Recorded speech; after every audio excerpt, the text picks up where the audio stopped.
P-pop boy group na BGYO nagsampa ng reklamo laban sa mga nagpapakalat ng issue tungkol sa kanilang mga miyembro. Nagtungo sa Quezon City Prosecutor's Office ang mga miyembro ng BGYO para opisyal na magsampa ng complaint na cyber libel at unjust vexation laban sa ilang online users at isang showbiz personality na nag-akusa sa mga members ng grupo ng bullying, cheating at drug use. Matatandaang makailang beses nang umingay ang nasabing mga issue at noong palang Abril ay nagbabala na ang BGYO at ang kanilang kumpanya na magsasagawa sila ng legal action kung magpapatuloy ang paninira sa grupo.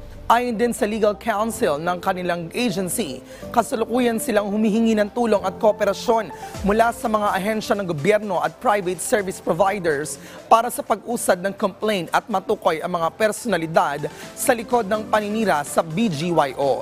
Isa itong hakbang para protektahan ang reputasyon at imahe ng grupo at mga miyembro nito mula sa fake news at non-constructive criticism. Ang BGYO ay isang P-pop boy group na nag-debut noong January 2021 at kilala rin bilang Aces of P-pop.